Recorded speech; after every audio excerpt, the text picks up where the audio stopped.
नमस्कार दोस्तों, मेरा नाम कपिल सिक्का है। स्वागत है आपका स्टडी की एजुकेशन प्लेटफॉर्म में। मेंस आंसर राइटिंग 2021 में आज हम करने जा रहे हैं सेट 6।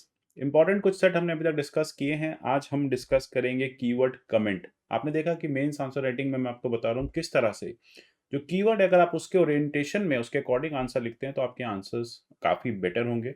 कंटेंट देखो, मोर और लेस सब स्टूडेंट्स लिख पाते हैं जो लोग मेंस अटेम्प्ट कर रहे होते हैं। प्रॉब्लम सिर्फ आती है कीवर्ड को राइटली ट्रैक करना और उसको ठीक से अपने आंसर को कीवर्ड के अकॉर्डिंग कन्वे करना। जो इसको ठीक से कर पाता है उसके मार्क्स ऑटोमेटिकली अच्छे हो जाते हैं। तो आज हम एक 2017 का प्रीवियस ईयर का क्वेश्चन उठाएंगे और इस कीवर्ड के साथ उसको सॉल्व करने की कोशिश करेंगे। साथ ही साथ जानेंगे किस तरह से आपको कंटेंट को यूज़ करना है। आप मुझे फॉलो कर सकते हैं @कपिल लाइव पे। ये टेलीग्राम चैनल है, यहाँ से आपको पीडीएफ्स मिल जाएंगे। @कपिल सिक्का ट्विटर हैंडल पे भी फॉलो कर सकते हैं। जैसे कि आप जानते हैं कि मैं एक प्रोग्राम यहाँ पे आंसर राइटिंग का मैंने स्टार्ट किया हुआ है, उसको आप हमारी ऐप से परचेज कर सकते हैं। डिटेल आंसर राइटिंग उसमें है, 80 डेज का प्रोग्राम है।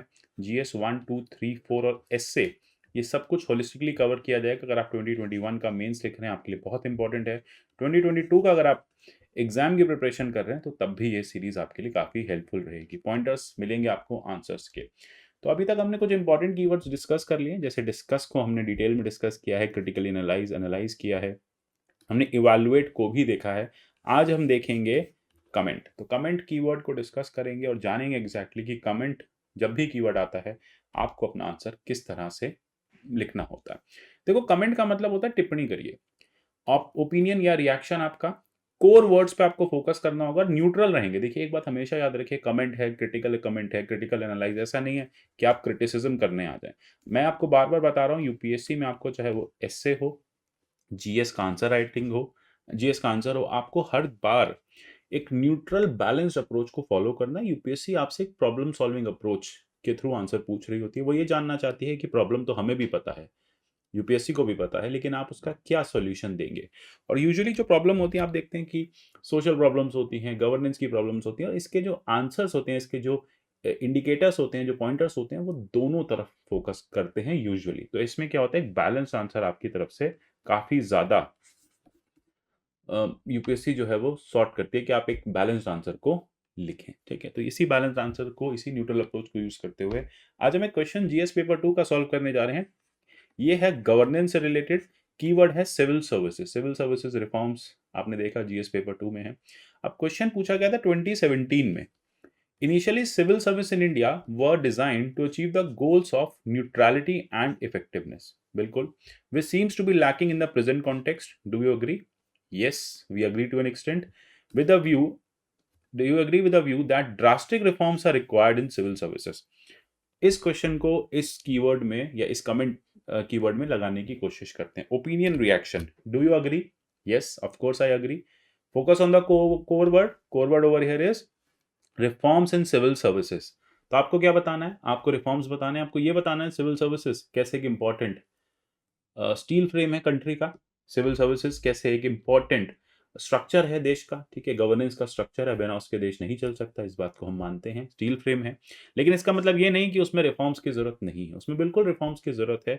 तो अब हम क्या बताएंगे कि क्या क्या रिफॉर्म्स चाहिए। तो आपका जो पहले 30 to 40 वर्ड्स होंगे वो सिविल सर्विसेज के बारे में होंगे। सिविल सर्विसेज की क्या इंपॉर्टेंस है, कैसे वो एक स्टील फ्रेम है, कैसे वो गवर्नेंस में हेल्प करता है, और कैसे ब्यूरोक्रेटिक सेटअप जो है वो देश को अभी तक चलाता आया है। लेकिन नेवरदलेस इस स्टील फ्रेम में भी कुछ इश्यूज हैं, और उन इश्यूज को रेक्टिफाई करना या रिफॉर्म करना नीड ऑफ द आर है। तो आपने यहाँ पे ओपिनियन रिएक्शन भी दे दिया, कोर वर्ड पे फोकस भी कर लिया।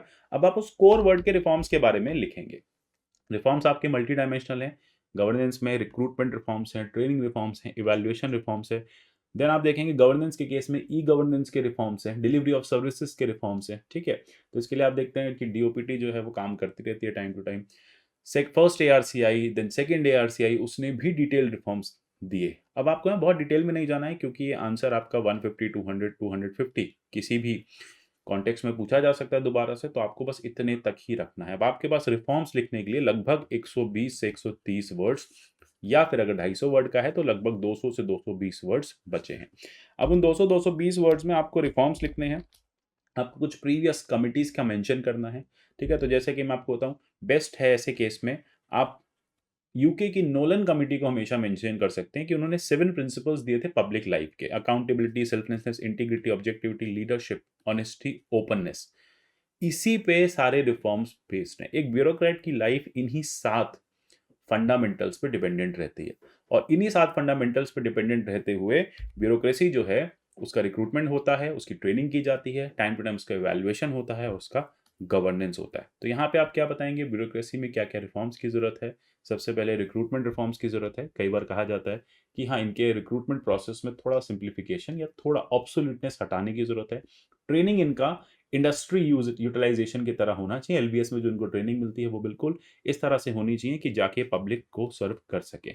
एरोगेंस, एटीट्यूड जैसी चीज़ें जो हैं, रॉन्ग काइंड ऑफ एटीट्यूड बोलेंगे, वो डेवलप हो जाती हैं ओवर द टाइम, जिससे एक हिंड्रेंस क्रिएट होता है पब्लिक सर्विसेज में। इवैल्यूएशन इनका टाइमली होना चाहिए, according to the people's need होना चाहिए, फीडबैक सिस्टम होना चाहिए, मैकेनिज्म होना चाहिए। गवर्नेंस के केस में e governance and the physical governance दोनों का दुरुस्त होना नेसेसरी है। तो इस तरह से आप देखेंगे कि 7 प्रिंसिपल्स पे डिपेंड करके आप इन रिफॉर्म्स को मेंशन कर सकते हैं। ई इनिशिएटिव्स में विजिलेंट मैकेनिज्म होना, सीपी ग्राम्स होना, ठीक है, सिटीजन चार्टर का आना, ई ऑफिस का इंप्लीमेंटेशन होना, प्रॉम्प्ट डिलीवरी ऑफ सर्विसेज का होना, राइट टू सर्विसेज, अलग अलग स्टेट्स ने राइट टू सर्विसेज एक्ट को इंप्लीमेंट किया है, जब हम दिल्ली की बात करें, बिहार की बात करें, इनका होना भी नेसेसरी है। तो देन उसके बाद ग्रीवांस रिड्रेसल मैकेनिज्म, सीपी ग्राम जो है उसका होना। तो सारे के सारे रिफॉर्म्स जो हैं वो नेसेसरी हैं। तो ये मैंने आपको पहले ही बताया कि 4 तरह के मल्टी डायमेंशनल रिफॉर्म्स जो हैं वो सिविल सर्विसेज में नेसेसरी हैं। आपका आंसर इसी में होना चाहिए, नॉट मोर देन 200, ठीक है। और उसमें कुछ करंट स्कीम्स आप ऐड कर सकते हैं। रिसेंटली गवर्नमेंट जो जो स्कीम्स लेके आ रही है वो आपको यहाँ पे ऐड करनी है, ठीक है। तो यहाँ पे आप मुझे एक स्कीम भी बता सकते हैं जो हाल ही में अभी इंट्रोड्यूस हुई थी सिविल सर्विसेज को लेके, सिविल सर्विसेज के रिफॉर्म्स को लेके। तो आप मुझे कमेंट सेक्शन में बताइए कौन सी ऐसी स्कीम है जिसको अभी पीएम मोदी ने लॉन्च किया था और वो सिविल सर्विस रिफॉर्म की बात करती है। तो इस तरह से आप रिफॉर्म्स को लिख सकते हैं। 200 वर्ड में अपने आंसर को लिख सकते हैं। आपको बहुत बड़ा एस्से नहीं लिखना है, कोशिश करिएगा you need to write something about everything. हर एक पहलू को छूते हुए, साथ के साथ पहलुओं को छूते हुए, थोड़ा थोड़ा सबको मेंशन करते हुए आपको आगे बढ़ना है। आप एक ही टॉपिक पे बहुत लंबा नहीं लिख सकते। अब आपको ई गवर्नेंस ही याद था तो आपने पूरा आंसर सिर्फ ई गवर्नेंस पे निकाल दिया। ये टॉपिक सिर्फ ई गवर्नेंस का नहीं था, ये होलिस्टिक सिविल सर्विस रिफॉर्म से रिलेटेड था। तो यहाँ पे आपको बताना है कि क्या एग्जैक्टली वो रिफॉर्म्स हैं और किस तरह से वो किए जा रहे हैं। जैसा कि मैंने आपको बताया, मेंस आंसर राइटिंग 2021 अवेलेबल है, स्मार्ट कोर्स है, ऐप पे आप जाके परचेज कर सकते हैं। मिलते हैं अगले सेशन में, नए कीवर्ड को डिस्कस करेंगे, जानेंगे किसी और प्रीवियस ईयर के क्वेश्चन को कैसे सॉल्व करना है। तब तक के लिए good bye, take care and God bless you all.